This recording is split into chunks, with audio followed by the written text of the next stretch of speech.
অনেক দাগি আসামি, অনেক হত্যা মামলার আসামি, খুন ধর্ষণের মামলার আসামি এবং তাদেরকে কম্পিটেন্ট আদালত সর্বোচ্চ সাজা পর্যন্ত দিয়েছে, ফাঁসির আসামি, যাবজ্জীবন প্রাপ্ত আসামি, এদেরকে রাষ্ট্রপতি ক্ষমা করে দিতে। আমরা আলোচিত লক্ষ্মীপুরের অ্যাডভোকেট নুরুল ইসলাম হত্যার পর কম্পিটেন্ট কোর্ট সর্বোচ্চ আদালত পর্যন্ত ফাঁসি হয়েছে, যাবজ্জীবন হয়েছে, তাদেরকেও ক্ষমা করে দিয়েছেন। এবং গত 4 তারিখে যে গুলিবর্ষণ হয়েছে লক্ষ্মীপুরে, এই ক্ষমাপ্রাপ্ত আসামি কর্তৃক গুলিবর্ষণ হয়েছে। ইভেন আমাদের মন্ত্রী সাজেদা চৌধুরী, যত হাই আপস আছে তাদের সন্তানরা, জেনারেল সাহেব, আজিজ সাহেবের ভাই সহ অনেকের নাম আমরা এসছে, তাদেরকে ক্ষমা করা হয়েছে।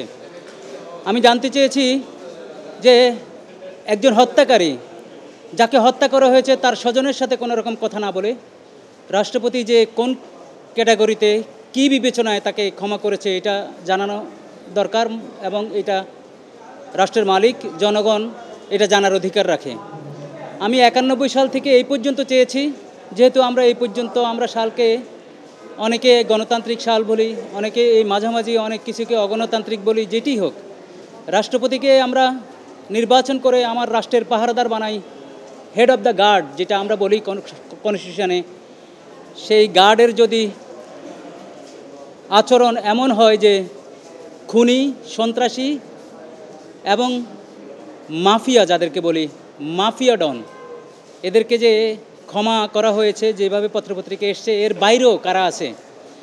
কোয়ালিটি সম্পন্ন আন্তর্জাতিক মানের still bar CSRM, committed for better still, সেটি জানাতে এই কারণে বলেছি। ইন্ডিয়ান সুপ্রিম কোর্ট বলেছে, একটা মামলায় আমি পড়েছি, রাষ্ট্রপতি অনলি ক্ষমা করতে পারবে যদি ওই লোকটা এত বেশি পটেনশিয়াল হয় যে সোসাইটির জন্য অ্যাট লাস্ট তার কন্ট্রিবিউশনের সুযোগ আছে। আমি উদাহরণে বলতে পারি সায়েন্টিস্ট। এরপরে আপনারা লকারবি বিমান হামলায় যে যার লাইফ সেন্টেন্স হয়েছে, তাকে মুক্তি দিয়েছে, অনলি ক্যান্সার পেশেন্ট ছিল, তার আয়ু ছিল 3 মাস, মানবিকতার কারণে তাকে পার্ডন করেছে, তাকে ক্ষমা করেছে। এরপরে সবচেয়ে বড় আরেকটা জিনিস, ভুল বিচারে একজনের ফাঁসি হয়ে গিয়েছে, কিন্তু এরপরে ওর ফাঁসিকে রহিত করার জন্য আর ব্যাকে যাওয়ার কোনো সুযোগ নেই, অথবা ব্যাকে গেলে অনেক সময় লাগবে, সেই ক্ষেত্রে রাষ্ট্রপতি তাকে ক্ষমা করতে পারে। কিন্তু প্রুভেন সমস্ত কম্পিটেন্ট কোর্ট কর্তৃক কারো সাজা যদি নিশ্চিত হয়ে যায়, সেই ক্ষেত্রে রাষ্ট্রপতি তার 49 আর্টিকেল ব্যবহার করে যেন তেনভাবে কাউকে ক্ষমা করতে পারে না বলে আমি মনে করি আইনজীবী হিসাবে, যার কারণে আমি নোটিশ দিয়েছি এবং এই নোটিশের মাধ্যমে আশা করি রিভিল হবে কে কতজন আসামি, কত তাদের সাজা ছিল, তাদের সাজার পরিমাণ কি, কতদিন খেটেছে, বা আদৌ খেটেছেন কিনা, বা আদৌ কোর্টের দ্বারস্থ হয়েছেন কিনা, এর আগে ক্ষমা পেয়েছেন কিনা, এই জিনিসগুলো সবারই জানা দরকার, শুধু আমার না। সাংবাদিক হিসেবে আপনাদের আরও বেশি জানা দরকার, কারণ আপনারা অতন্দ্রী প্রহরীর মতো আপনারা যেই লুফলগুলো আছে ওগুলোতে আপনারা যে প্রহরীর ভূমিকা পালন করেছেন, আমি মনে করি সাংবাদিকেরও অনেক ভূমিকা আছে। এই কারণে আমি লিগ্যাল নোটিশটি পাঠিয়েছি।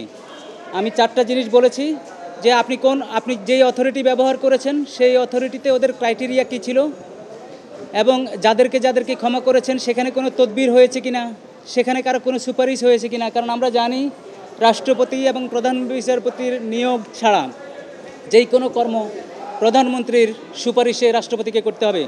এই ক্ষেত্রে ফাইলগুলা কার সুপারিশে মুভ হয়েছে, এবং এই দাগি আসামিগুলা যদি কোনো পলিটিক্যাল আইডেন্টিটির হয়ে থাকে সেটিও রিভিল করতে বলেছি। আমি 91 থেকে এই পর্যন্ত চেয়েছি, এই কারণে নো রিডিউস, স্থগিত। আমি বলছি স্থগিত, সাজা স্থগিত করে যাদেরকে বের করেছে, প্রাণ ভিক্ষা যাদেরকে করেছে, ইনক্লুডিং ওনার হাত দিয়ে যতগুলো হয়েছে ততগুলোর আমি হিসাব চেয়েছি।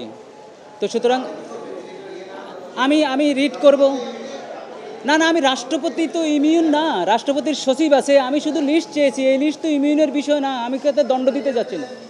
আমি এটা না পেলে আমি সেই যেই সংশ্লিষ্ট 4 সচিবের বিরুদ্ধে আমি রিট করে কোর্টকে বলবো যে আমি নাগরিক হিসাবে আমার রাইট আছে, আমার এই ইনফরমেশন অ্যাক্সেস সেটা দেয় নাই, এই ব্যর্থতার জন্য তাদের উপর ডাইরেকশন দেওয়া হোক এবং তাদেরকেও শাস্তির আওতায় আনা হোক। কেন হাইড অ্যান্ড সিক খেলবে জাতির সাথে? ধন্যবাদ। আমি জানি না কতজন, এই কারণে আমি বলছি যে কতজন এই পর্যন্ত আপনি দিয়েছেন, সেই কারণে আমি কতজনের কথা আমি জানি না, বাট আপনারাই জানেন।